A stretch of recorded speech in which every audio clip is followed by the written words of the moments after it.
Olá para você que acompanha as redes sociais do Diário do Iguaçu, eu sou André De Lázari e sejam bem-vindos a mais um episódio do Talking DI. Hoje nós vamos falar sobre o mercado financeiro e a chegada de uma importante empresa, um importante banco de investimentos para Chapecó. É a GCS Capital, que faz parte do grupo BTG Pactual. Estamos aqui com o Evandro Vargas, que é diretor de expansão da GCS aqui em Chapecó, e também com o senhor José Machado, que é embaixador da GCS aqui na Capital do Oeste. Muito obrigado por atenderem a reportagem, sejam bem-vindos. E gostaria de começar com você, Evandro, primeiro dizendo o porquê que a GCS está vindo para Chapecó, o que esse banco de investimentos viu na Capital do Oeste de tão atrativo. Bom, primeiro, obrigado pelo convite, de estarmos aqui elucidando, as grandes informações que já estão chegando dentro da porteira aqui de Chapecó e também em grandes empresários. A GCS Capital, ela é uma gestora independente, representamos e temos acesso a um dos bancos, que é o BTG, mas também Safra, Banco City, todos os grandes bancos que trabalham de uma forma de investimentos e de alavancagem para o produtor rural ou para o mercado imobiliário ou hoteleiro, seja ele qual for. O que a gente viu em Chapecó é o que todos já estão vendo, que é um grande desenvolvimento do mercado, seja ele imobiliário e seja ele do agro. Mas também vimos uma lacuna, que é a parte de investimentos, que é a parte do mercado financeiro. Então nós queremos ser a ponte para o homem do campo e para o homem que trabalha dia a dia, mas não vê os seus rendimentos aumentar. Nós queremos ser a ponte deste homem com o mercado financeiro, para que ele trabalhe menos e ele ganhe mais. Que toda a parte complexa fique para nós e que eles possam aproveitar a sua família e, às vezes, até o final da sua vida, numa condição confortável e de segurança. Então vimos não somente o mercado, nós vimos pessoas que merecem aquilo que a gente está trazendo. Realmente o agronegócio, principalmente de Chapecó, é muito pujante. O setor hoteleiro tem muito da questão dos eventos de negócios, Capital catarinense dos eventos de negócios é Chapecó, por lei, inclusive. A EFAP finalmente volta depois de 6 anos, então temos também uma experiência de um crescimento hoteleiro. E na questão do agro, principalmente, deve ficar a principal potência, a principal atenção a partir de agora. Exatamente. Eu acho que o agro, ele consolida o PIB no Brasil. Tá? Hoje nós temos algumas oscilações na macroeconomia. Porém, a estabilidade do homem do campo, ela vem de vários fatores. De dentro da porteira, que a gente tem que dividir o agro, da porteira para dentro e da porteira para fora. São 2 agros. E os 2 estão muito bem alinhados. Agora, precisa o quê? Continuar alinhado. O sucesso não vem de um ato isolado, ele vem de uma continuidade de ações. Da porteira para dentro, nós temos os melhores índices produtivos, seja da área de soja, de arroz, de gado. Da porteira para fora, nós temos um mercado comprador. China, nós temos um mercado da Ásia, seja dos Estados Unidos, que depende exclusivamente do Brasil. Seja ele na área de frango, seja ele na área de suíno. Então, hoje, se o Brasil parasse de produzir, seria uma guerra maior do que a gente está vendo da Rússia e da Ucrânia, porque seria uma guerra de fome. Então, o Brasil precisa aí tomar essa posição. E aí é uma das coisas que a gente está aqui. Para quê? Para a gente terminar a síndrome do patinho feio.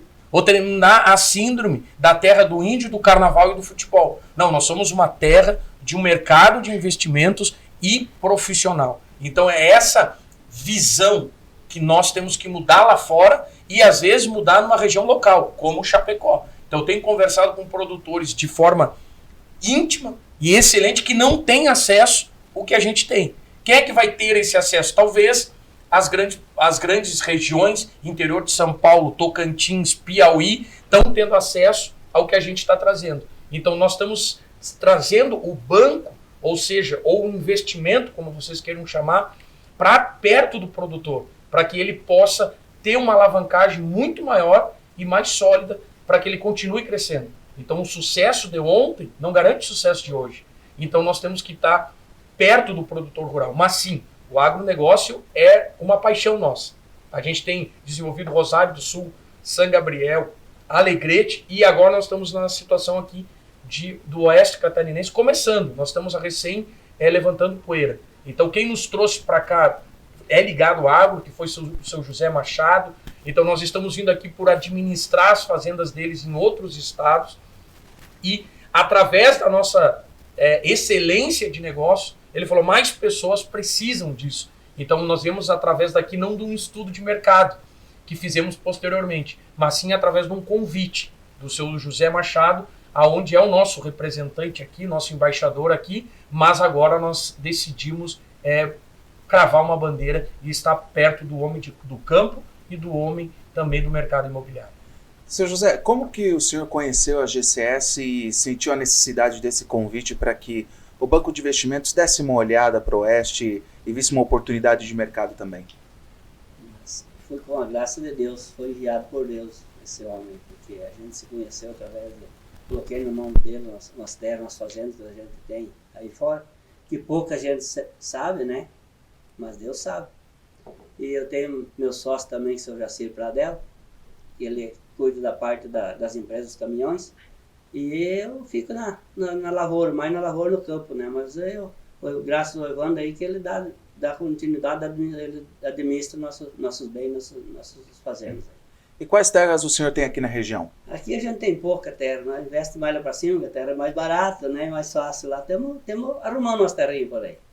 Bom, seu Evandro, é importante explicar para o nosso ouvinte, telespectador, leitor, a diferença entre um banco de investimentos e um banco de varejo, né? Até porque o banco de varejo também tem agências de investimento, o próprio gerente oferece para o cliente. Então, qual a diferença entre um banco de varejo, que é o que nós mais estamos acostumados, e o banco exclusivo de investimentos? Ok, eu acho que é uma ótima pergunta e eu vou acrescentar ainda a gestora, que a GCS é uma gestora.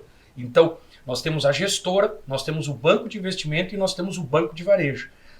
O banco de investimento, ele é acessado pela gestora.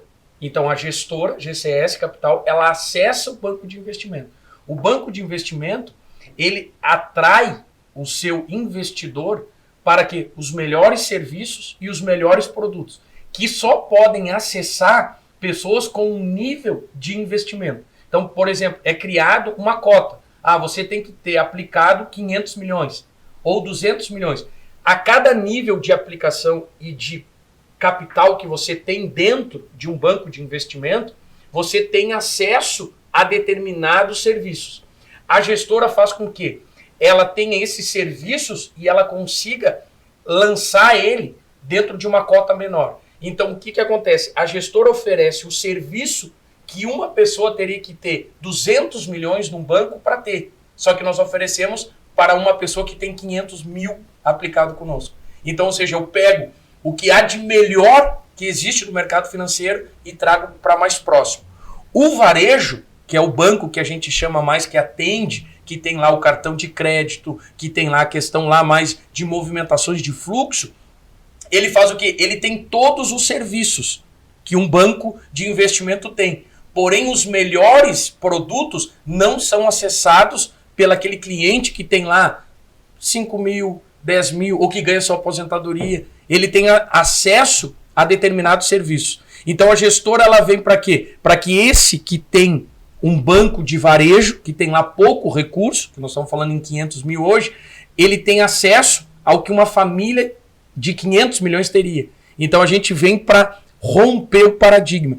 A diferença toda é que quando um agente financeiro de um banco de varejo ele está te vendendo um seguro ou ele está te vendendo uma aplicação, não necessariamente seja melhor para você, mas é que é melhor, ele é comissionado. Na gestora, não. Como a gente tem uma remuneração fixa, nós não ganhamos taxa de rebate nem comissão. Então, a grande diferença é que nós não temos interesse de conflito. Se o BTG tiver o melhor investimento para o nosso cliente, nós vamos fazer com o BTG. Se o Safra tiver o melhor investimento para o nosso cliente, nós vamos fazer com o Safra. Então, qual é a diferença? Que a gestora foca no cliente e o banco de investimento ou o banco de varejo, eles focam no melhor serviço que eles têm, que não necessariamente é a do mercado. Então essa é a grande diferença. Eu diria que é na oferta dos produtos e serviços.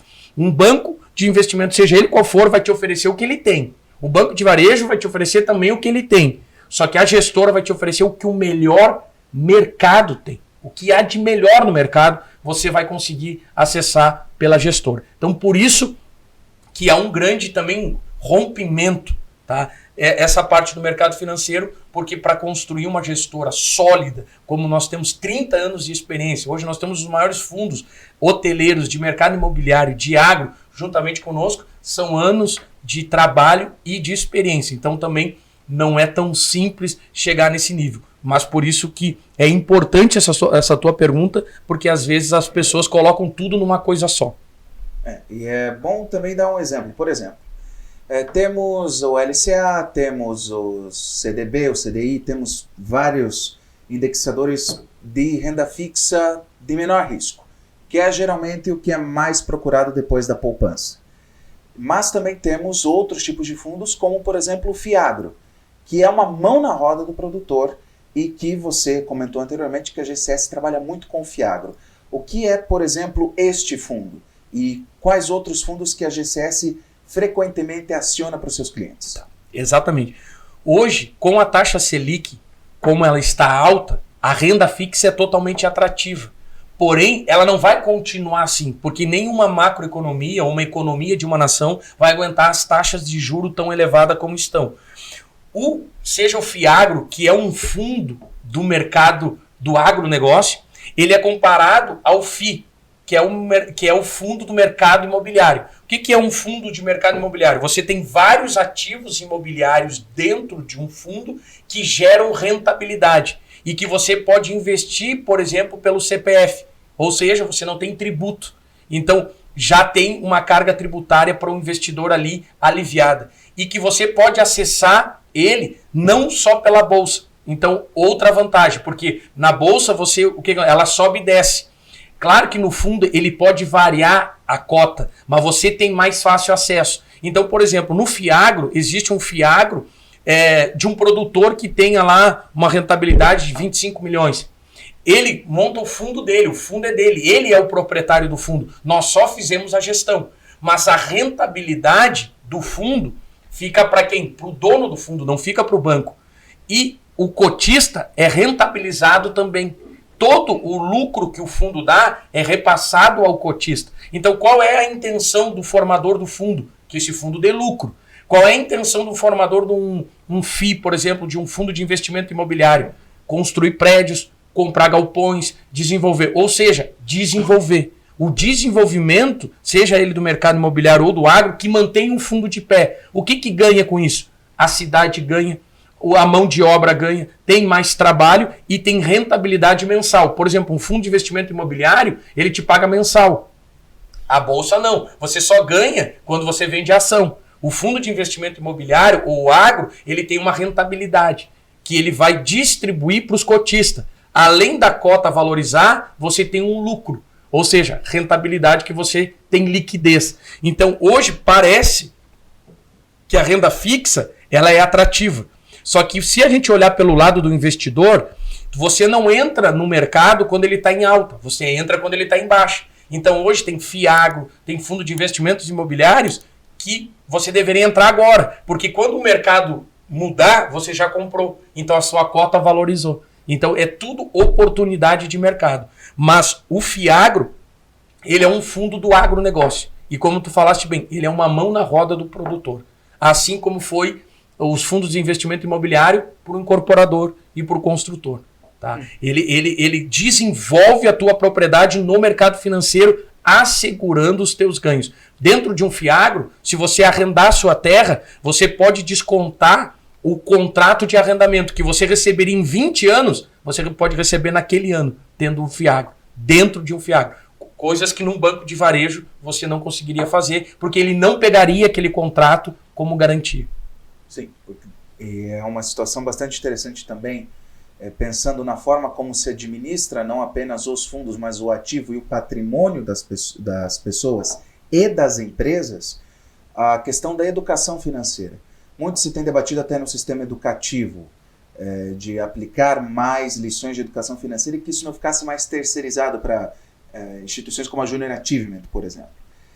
Como que a educação financeira poderia ajudar as pessoas a entender melhor isso que é um tanto complexo de entender as diferentes formas e estruturas de instituições financeiras e de investimentos? Eu acho que esse é o grande papel que nós estamos aqui. Eu acho que essa é a grande missão que nós temos, que é educar as pessoas com relação a um tema tão discutido, um tema tão pecaminoso que vai da igreja ao colégio. Quem é que gosta de falar de dinheiro dentro de casa? Meu pai, quando ia falar de dinheiro, nós tínhamos que sair da sala. Por quê? Porque era sigiloso. A igreja, se for falar de dinheiro, até muitas pregam que o dinheiro é pecado. Então nós temos, além disso, nós temos um mito do cunho religioso ou familiar quando se fala em dinheiro. Então a pergunta é, onde nós aprendemos? A faculdade não ensinou. A faculdade não ensinou a ser empregado, não ensinou a ser investidor. Então as empresas que mais performam são aquelas que estão preocupadas em educar. Eu não estou preocupado em vender o serviço. Eu estou preocupado em que tu entenda que você tem outras ferramentas que você pode utilizar. Porque tudo que a gente não conhece, a gente acha estranho.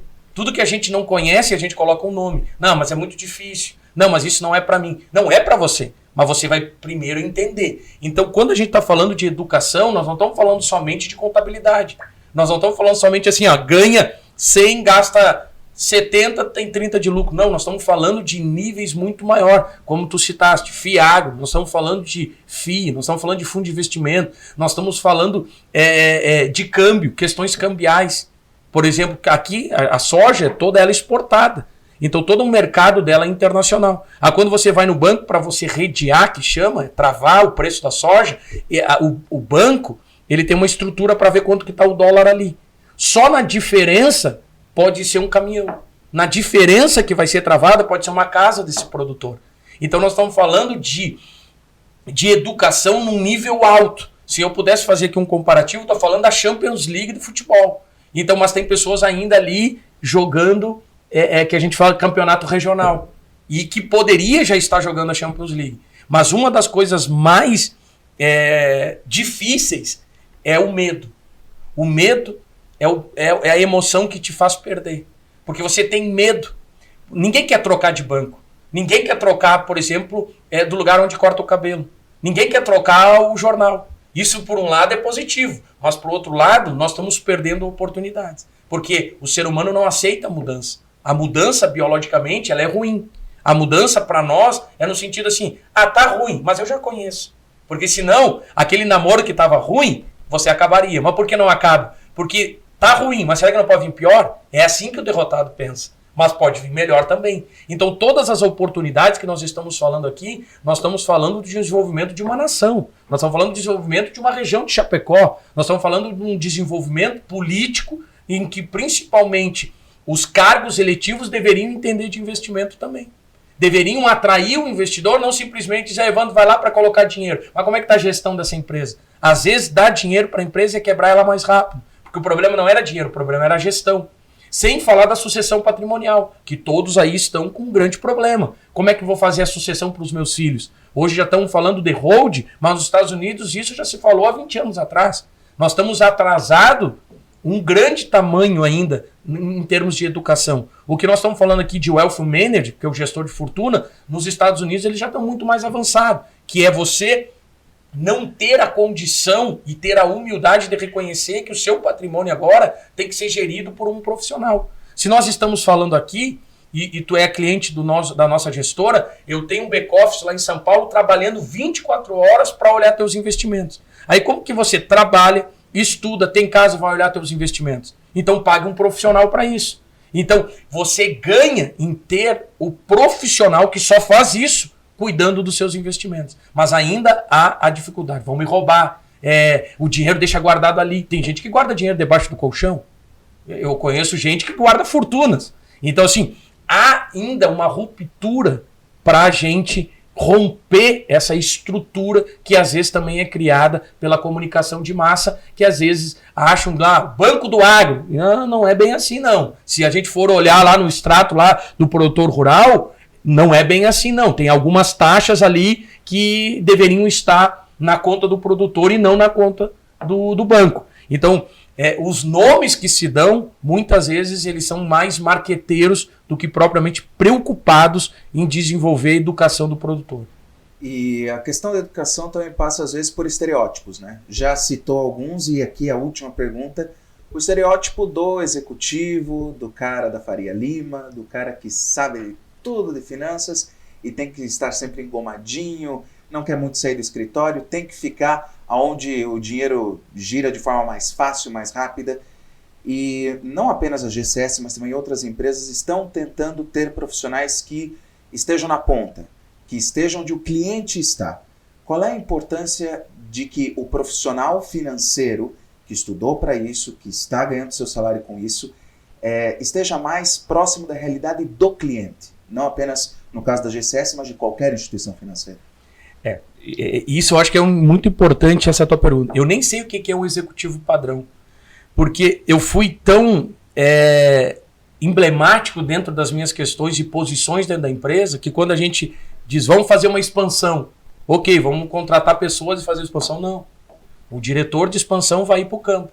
Então, o executivo padrão do mercado financeiro, para mim, ele não é convidativo ao homem do campo e ao homem humilde, que muitas vezes tem muito mais riqueza com aqueles que andam de Camaro.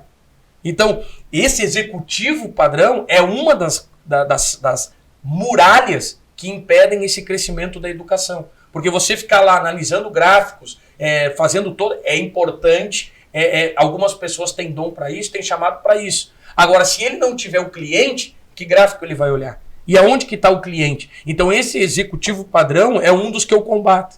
Porque tem um ingrediente aí que eu acho que é muito mais fundamental para ser um executivo. Então nós teríamos que anteceder um pouquinho o que é um executivo padrão e perguntar o que faz um executivo padrão. Para mim, um executivo padrão ele é movido por paixão. E paixão é muito mais do que saber. Paixão é muito mais do que tu analisar um gráfico. Paixão é muito mais de dizer, dá para prestar o dinheiro para o senhor ou não dá. Paixão é aquele que se envolve com o cliente. Se ele estiver lá no fundo da lavoura, eu vou visitar ele lá no fundo da lavoura. Se ele estiver lá no fundo lá da pecuária, eu vou visitar ele lá. Para mim, executivo padrão é o que está preocupado com o desenvolvimento da dor do cliente. Então, esse rótulo que tu falaste bem, de um gerente que está lá na mesa, cercado de dados e números, que para até parecer inteligente, para mim, esse executivo padrão, ele é o homem que prejudica essa aproximação da Faria Lima com o homem do negócio. Mas essa é uma das muralhas também que a gente vem combater. E por isso que a GCS ela não está de passeio em Chapecó. Ela veio cravar uma bandeira. E aonde que vão nos encontrar? Lá no fundo com o produtor rural ou dentro de uma construção, falando com quem realmente constrói o Brasil. A GCS Capital é feita para aquele Brasil que faz, o que acorda cedo, o que vai dormir tarde e que não tem a oportunidade de ter aquilo que a gente tem na mão e quer desenvolver. Quem quiser conversar com o senhor e com os representantes da GCS para saber mais, consultar os planos, as condições, como que pode entrar em contato com a empresa? Olha, eu amaria dar o meu contato direto, mas como a gente tem muitos negócios em toda a América Latina, nós temos um representante aqui, que é o seu José Machado. Ele vai deixar o celular dele aqui e todos que quiserem saber mais, estar conosco, marcar alguma reunião, nós estamos na cidade toda semana, vamos vir toda semana, já estamos procurando um lugar para termos uma base física, mas hoje, né, o nosso representante, seu José Machado, que está aqui conosco e que vai filtrar toda a nossa agenda e todos os negócios aonde nós vamos investir, porque é um conhecedor da região. Então esse também é um grande diferencial da GCS. Nós procuramos as bases e os alicerces de quem está na terra. Nós viemos aqui para desenvolver e construir empregos e não para tirar emprego de ninguém. Então se você quer ser um parceiro, entre em contato com o seu José, venha conhecer esse movimento que nós estamos fazendo e agradecer o Leno, que também sempre nos deu abertura. Na primeira reunião que eu tive com o Leno, ele abriu as portas da cidade. Então nós não estamos aqui por pagando uma propaganda, não, mas o Leno ele tem essa mensagem de desenvolver a cidade, o amor por essa cidade, e eu acho que quem mais tem isso, que se una a esse movimento, porque ele não vai parar, e ele não é meu. Se a GCS não fizer isso, outros vão vir fazer, porque Chapecó está no momento de ebulição, mas alguém vai precisar organizar isso para que esse crescimento seja organizado. Grito não quer dizer comida na panela. Nós vamos precisar organizar esse movimento aí. Exato. E você também pode acessar o site gcscapital.com.br para daí conhecer de uma forma mais geral a empresa. Evandro Vargas, diretor de expansão da GCS, José Machado, embaixador, muitíssimo obrigado por atender a reportagem. Sejam sempre bem-vindos a Chapecó. Obrigado, eu que agradeço a todos e um grande abraço. Estamos agradecidos, muito obrigado. Você pode seguir o Diário do Iguaçu nas redes sociais, @Jornal Diário do Iguaçu no Facebook, @Diário do Iguaçu no Instagram e no Twitter. André De Lázari, com o apoio técnico de Ângela Bueno, para o Diário do Iguaçu.